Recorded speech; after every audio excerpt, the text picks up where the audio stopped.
warahmatullahi wabarakatuh. Hai Sahabat Isti dimanapun berada. Salam sehat dan sukses untuk kita semua.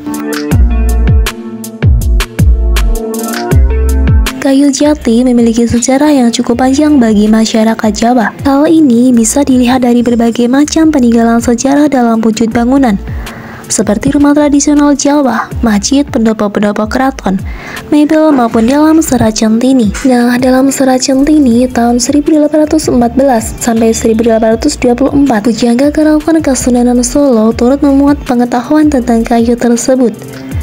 Beberapa juru tulis Istana Kelana atau pengembara mengumpulkan informasi termasuk hasil dialog orang Jawa mengenai dunia flora. Saking akrabnya manusia Jawa dengan pohon jati selama berabad-abad, mampu menularkan ciri dari sifat kayu. Kayu ini diyakini mengusung watak yang dapat membuat pemagangnya hidup sejahtera dan rukun. Umumnya dipakai untuk kerangka pintu rumah, pintu pagar batu, tiang penyangga rumah bagian dalam, pencak suci atau jenis pagar, dan grogolik.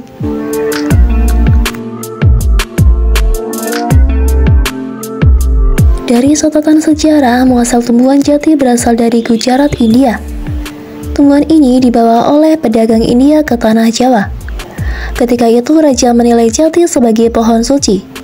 Lalu, petinggi kerajaan mengimpor jati dari Kalingga di pantai timur India Selatan. Sejak abad kedua, masyarakat Jawa telah membiasakan menanam jati di sekitar candi. Bagi mereka, pohon jati di lingkungan candi untuk menghormati Dewa Siwa. Nah, sejak pengunjung periode Hindu, hutan jati mulai ditanam di Jawa. Sementara itu, pemanfaatan kayu jati dan masyarakat Jawa belum diketahui secara pasti. Akan tetapi, beberapa ahli menduga kuat, sebelum abad ke-8, masyarakat Jawa telah memanfaatkan kayu jati sebagai bahan baku membuat rumah. Hal ini didasarkan atas kesamaan teknik penyusunan rumah adat Jawa dengan teknik penyusunan batu bata candi yang ada di Pulau Jawa.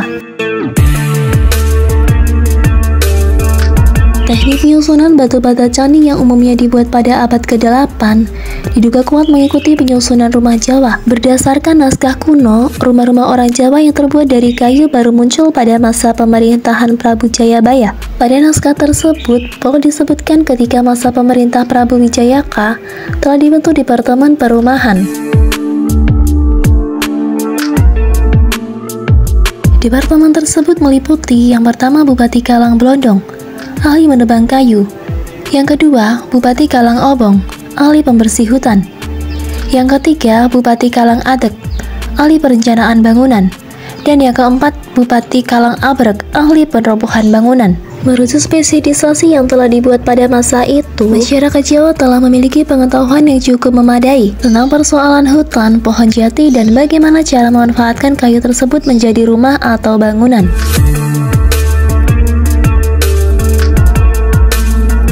Selanjutnya, VOC dan kayu jati. Sejarah telah mencatat bahwa kayu jati memiliki peranan tersendiri bagi masyarakat Jawa maupun pemerintah di Hindia Belanda. Sejak masa kerajaan Majapahit jauh sebelum tahun 1200, sampai kayu jati telah diambil untuk membangun armada laut. Madyaoga Purnawati dalam buku Hutan Jati Madiun pada tahun 1830 sampai 1913 menyebutkan ketika itu mode transportasi darat yang menggunakan hewan masih belum begitu dominan. Oleh karena itu, dilakukan penguatan armada laut untuk mengontrol wilayah kekuasaan Rajapahit yang sangat luas, tulis Purwati.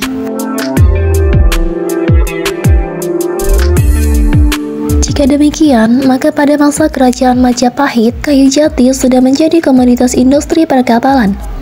Walaupun masih dalam skala kecil atau hanya sekedar untuk memenuhi kebutuhan kerajaan. Dijelaskan oleh Purwati, pemanfaatan kayu jati masih berlanjut hingga kedatangan VOC di bumi Nusantara pada awal abad ke-16 Masehi. Ketika itu, keistimewaan kayu jati yang berasal dari Jawa telah melegenda dalam dunia internasional dengan munculnya istilah Jawa Tel. Berawal ketika Kerajaan Mataram menyerahkan kekuasaannya kepada VOC. Kayu jati sebagai produk tanam paksa di samping kopi, gula, katun, dan digunakan VOC untuk membangun kapal dagang, kapal perang, dan untuk diperdagangkan ke dunia internasional. VOC juga menggunakan kayu jati untuk memenuhi kebutuhan membangun gudang-gudang, galangan kapal, serta bangunan-bangunan. Perlahan-lahan VOC mulai mengeksploitasi hutan jati, khususnya di Pulau Jawa. Pulau Jawa memang menjadi daerah yang paling produktif bagi pertumbuhan pohon jati, khususnya Jawa bagian tengah dan timur. Pohon jati tumbuh subur pada ketinggian 1 hingga 1.500 meter di atas permukaan laut, di tanah yang berbatu, berkapur, serta beriklim kering dan panas. Hal ini berbeda dengan di Jawa Barat. Persebaran pohon jati tidak dominan, dikarenakan iklimnya yang cenderung basah, dan sifat tanahnya yang tidak disukai oleh spesies jati. Yang terakhir, ada beberapa macam jenis pohon jati. Pengetahuan orang Jawa tentang kayu jati relatif komplit, bahkan mampu menciptakan klasifikasi berlatar mutu. Yang pertama, kayu jati lengo atau jati malam. Jati ini terlihat keras, berat, halus jika diraba, dan seperti mengandung minyak. Kayu berwarna gelap, bercat, dan bergaris. Yang kedua, jati sungu.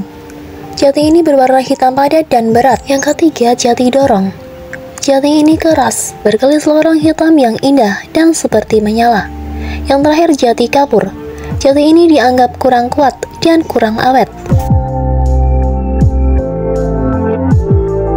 Nah, itulah tadi asal-usul pohon jati dan perkembangannya.